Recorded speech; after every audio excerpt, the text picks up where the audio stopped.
Hi, this is Patty, leadership coach at pattypost.com, and welcome to our new reality, because a new reality it is for all of us.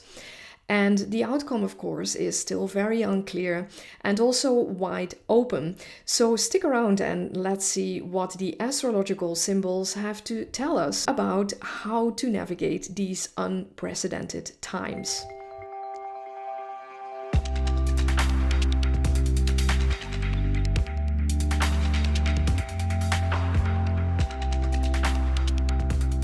We start the month with Saturn only just in Aquarius. He will stay there until the beginning of July, because then he retrogrades back into Capricorn and will stay in Capricorn until December. Now, Saturn in popular astrology is often considered a bad planet. And whenever he's involved, bad things happen. We feel very much constricted.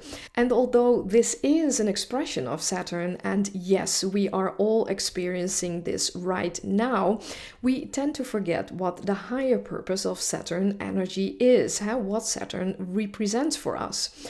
And that is that we have come to a point in our development, in our evolution, that it's necessary for us to build a new future, a foundation for a new future, Saturn and Aquarius. We are ready for a next level. Now, Saturn in Aquarius. Aquarius is the archetype of the rebel, the revolutionary, and also the scientist. And as always, archetypes can also express in less positive ways. And in the case of Aquarius, this could be dissociation or detachment.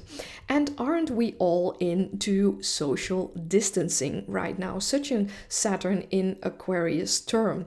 The rule of social distancing that we have right now. And while it feels bad for a lot of us not to be close to other people, practicing social distancing is something we do for the greater good. If we are being good citizens and follow the rules, very Saturn, we can help lessen the pressure on our health systems all over the world. By the way, I have created an entire video on the astrology of COVID-19, which I will link above and also below this video. Now, when we start the month, also Mars just came into Aquarius and is still conjunct Saturn. And this pushes the energy even further and gives it almost a war-like feeling. And these days we all know what that feels like. Although we are in our comfortable homes, and most of us, we do feel that energy of almost war. Also, Jupiter and Pluto are tightly conjunct at the beginning of the month. This aspect will be exact on the 4th of April and then slowly fade. Now, Jupiter expanding Pluto, especially in Capricorn, its grandiosity may manifest in issues of power and the distribution of power, the use of power. And in our own personal lives, this has to do with the experience and use of our own inner power or power altogether. But of course, also on the world stage, this is a big theme. We see a lot of powerful stuff and power struggles also going on. Now, symbolism always offers us a spectrum of possibilities, ways to do it right, in other words, and ways to do it utterly wrong. Now, doing power in the wrong way can mean that it's misuse of power and power play.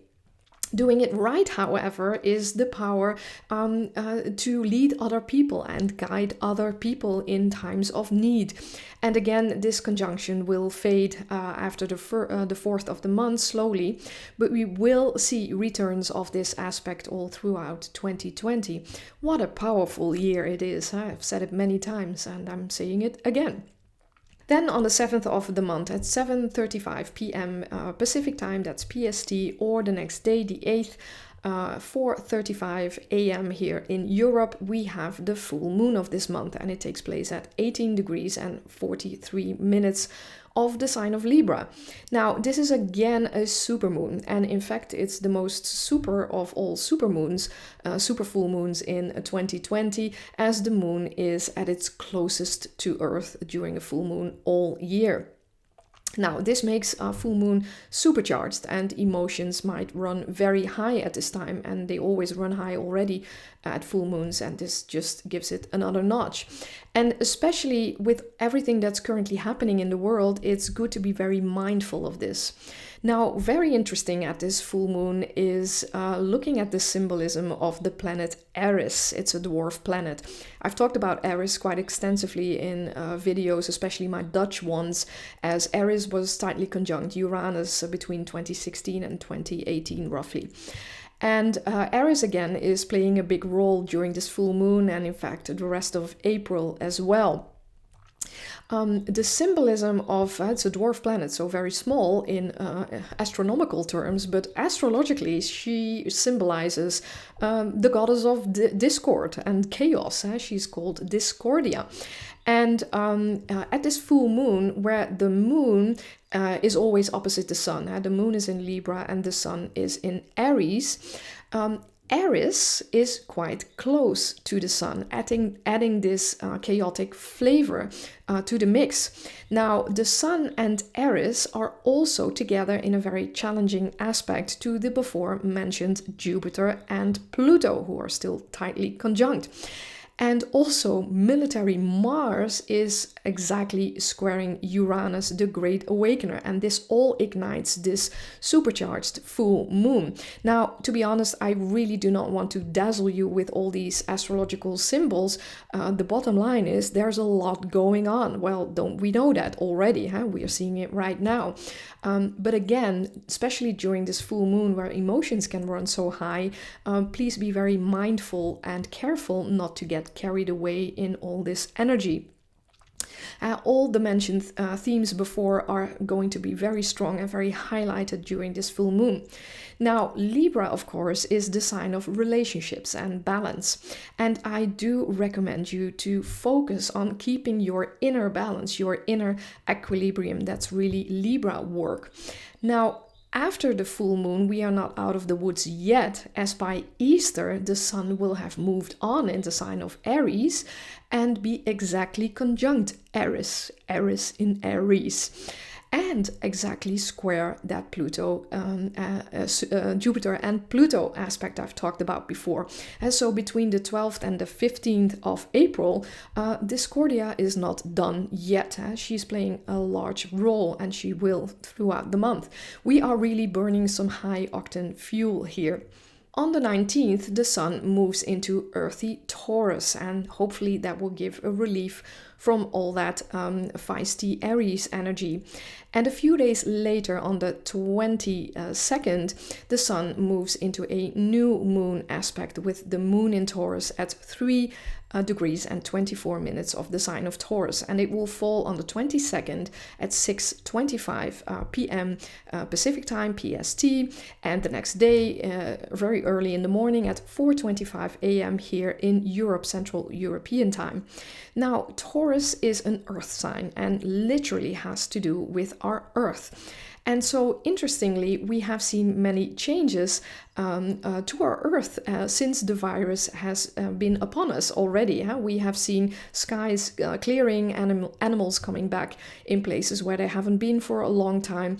And yes, the dolphins in the canals of Venice was fake news. If you haven't heard that already, I think they came from Sardinia or something, that picture. The virus, of course, will be with us for quite a while. Most people now are really starting to understand that. And many people are asking me, when will this be over? And that's just not a very simple question to answer, because when is it over? It's not like a light switch. And to me, I think the more important question that's starting to arise is, do we want to go back to the things, the way things were before we entered this whole episode? And it's almost a rhetorical question, as going back will not be possible. We have entered a new reality, whether we want to or not. Some people are still very much in denial of that. So we cannot go back to way things were. We are in a new reality, and this is by far not fully formed yet. It's forming like in front of our eyes. But what we can contemplate on, and especially during this new moon, is how we want to relate relate to our earth and also our inner animal. That's also very much Taurus, our instincts, our inner animal. Taurus is the sign that is most associated with inner peace and quiet. And aren't we all forced into our homes and at least trying to find some quiet and also hopefully inner peace?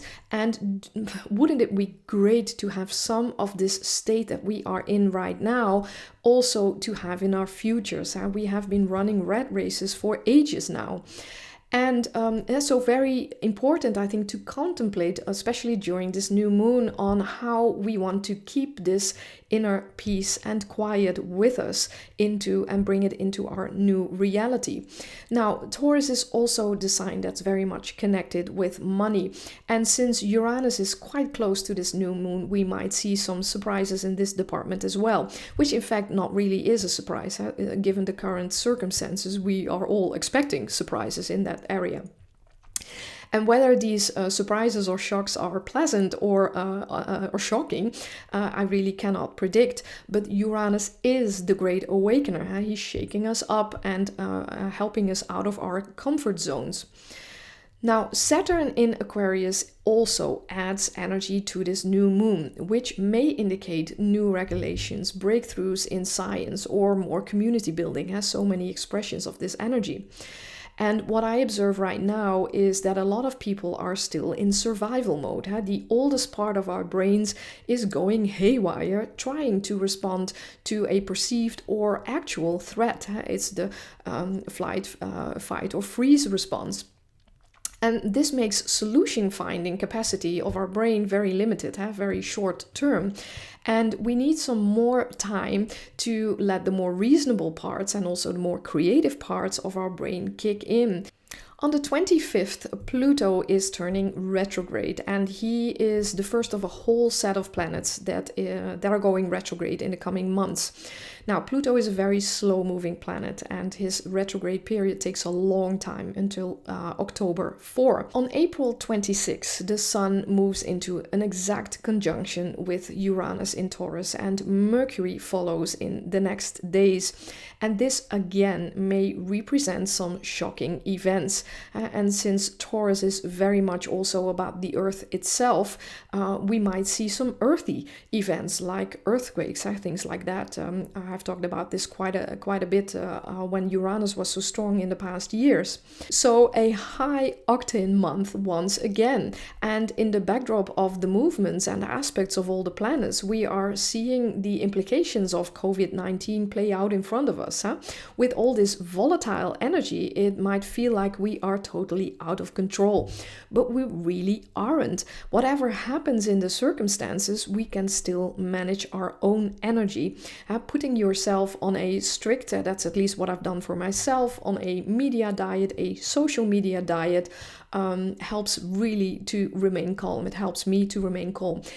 And of course, it's good to keep up with whatever is in the media because you need to know what's going on in the world, but you don't need to do that all the time. So using lockdown as a means to create like an eye in the storm environment in your own house helps you to stay grounded and in all these challenging times. So again, we are in this together and we are ready to build this new future. So for now, please stay safe and healthy and see you next month. Bye.